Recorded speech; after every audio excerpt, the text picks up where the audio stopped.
जुना collector office बाबा बंगाली परिसरातील निकृष्ट कामांवर नागरिक संतप्त, प्रशासन ठप्प, राष्ट्रवादीचे अल्तमस जरीवाला आक्रमक।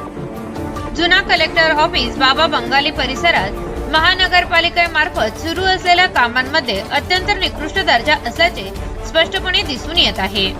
ड्रेनेज लाईनसाठी खोदण्यात आलेले खड्डे अनेक ठिकाणी पुन्हा भरून काढण्याची कोणतीही व्यवस्था न केल्याने ते उघडे आहेत। परिणामी नागरिक अंधारात किंवा घाईत या खड्ड्यांमध्ये पडून गंभीर जखमी झाले आहेत। या परिसरात प्रांताधिकारी कार्यालय व तहसीलदार कार्यालय असल्याने पूर्ण जिल्ह्यातून रोज हजारो नागरिक येथे ये-जा करतात।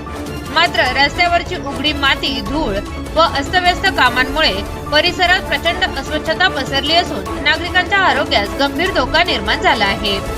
कार्यालयीन कामासाठी येणाऱ्या महिला, वृद्ध नागरिक व विद्यार्थ्यांना यामुळे मोठ्या अडचणींना सामोरे जावे लागत आहे। नागरिकांच्या तक्रारीची गंभीरता लक्षात घेऊन अनेक वेळा महानगरपालिका आयुक्त व संबंधित इंजिनियर निंबाळकर यांना लेखी व मौखिक स्वरूपात तक्रार करण्यात आली, तरीही कोणतीही ठोस दखल न घेणे हे प्रशासनाचे निष्क्रिय व उदासीन वृत्तीचे उदाहरण आहे। या पार्श्वभूमीवर राष्ट्रवादी काँग्रेस शरदचंद्र पवार पक्षाचे अल्पसंख्याक शहर जिल्हा अध्यक्ष अल्तमस जरीवाला यांनी प्रशासनावर तीव्र आक्रमक भूमिका घेत पुढील महत्त्वाचे प्रश्न जिल्हाधिकारी साहेबांसमोर उपस्थित केले आहेत। नागरिकांना 7-8 महिन्यांपासून या निकृष्ट कामामुळे त्रास होत आहे।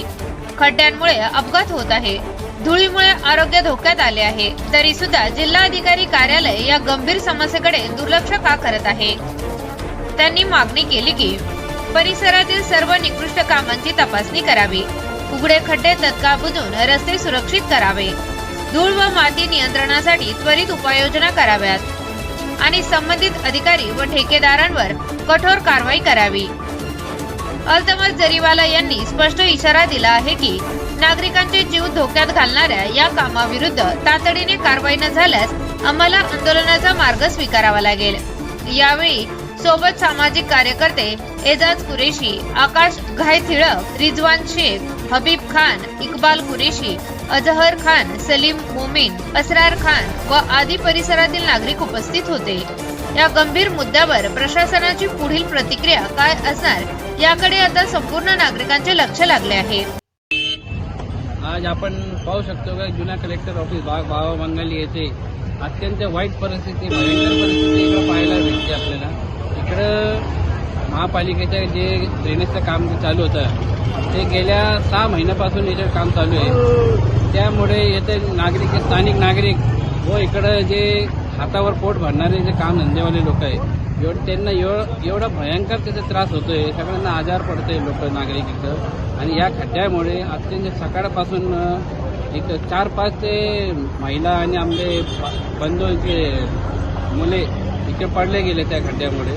आम्ही प्रशासनाला आणि आयुक्त साहेबांना पण आणि इकडं जे इंजिनियर आहे निंबाळकर त्यांना पण वारंवार या अंबाचे कळवलं गेलं होतं की खड्ड्या इकडे बुजवा म्हणून, पण त्यांनी कोणतीही याची दखल घेतली नाही। मी आता आपल्या जिल्ह्याचे कलेक्टर साहेब यांना एक प्रश्न विचारतो साहेब की आपल्या या भागात जेवढे शासकीय कार्यालय आहे, प्रांत कार्यालय आहे, पाठीमागे आपलं पराग बिल्डिंग आहे, पूर्ण जिल्ह्यातून लोक इकडे येतात, तर ह्या लोकांना खूप याचा त्रास सहन करावा लागत आहे साहेब।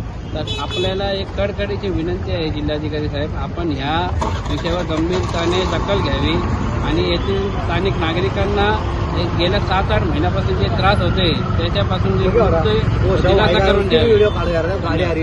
माती आहे, आता 2 वर्ष आले रस्ता केला, आपण काय हालचाली झाली म्हणा। आणखी आता खांदे घालून ठेवले, हे लोकांनी पडू राहिले, हे लोकांनी धंदे कसे करायचे। हे कॅन्टीन मध्ये एवढी धूळ येते, आतमध्ये लोक थांबत नाही। हे बघा ना तुम्ही, हे दाखवा त्यांना, ही धूळ दाखवा, हे मागचं दाखवा। काम हे पाईपलाईनचं इथला, पण याच्यात काय सुधारणा होऊ राहिली नाही। हे असेच खड्डे ठेवले, धुळीचा सम्राट झाला। त्यांना म्हणलं लेवल तरी करा, काहीतरी त्याला हे करा, पण ते काय हे नाही केलं त्यांनी। मागाचे चेंबर बांधले, त्याचे इटा इतके बोगस आहे का त्याच्यावर पाय ठेवला तर फुटत येत ते इटा। आणि ते त्यांनी काय केलं, समजा रिजेक्ट माल चेंबरला लावलेला आहे, ते चेंबर कधी पण बसू शकते। आजच त्याला परत उघडून त्याला काहीतरी नियोजन लावून परत चालू करून घ्यायचं काम. हे खड्डे एवढे झाले की लोक पडू राहिले गाडी घेऊन खाली, लोकांना त्रास होऊ राहिला धुळीचा, ते लोक आजारी पडू राहिले. पैसे आणायचे कुठून माणसाने? एकदा छातीत धूळ बसल्यावर काय करायचं माणसाने? इथं एवढे मोठे ऑफिस आहे, कलेक्टर ऑफिस आहे, प्रांत ऑफिस आहे इथं. नमस्ते साहब, यहाँ पर बहुत बड़े बड़े खड्डे हो गए हैं, गाड़ी जाने को भी तकलीफ हो रही है. 2-3 औरतें गाड़ी के ऊपर से गिर गई थी नीचे, उनके कमर को झटका बैठा. हमने 2-3 टाइम उनको बोले कि भाई यहाँ के खड्डे बुझाओ, लेकिन वो मुझा रहे नहीं. सारी धूल हो गई है, लोगों को तकलीफ हो रही है आने को. तो इसका बंदोबस्त करने का बोलो उनको साहब.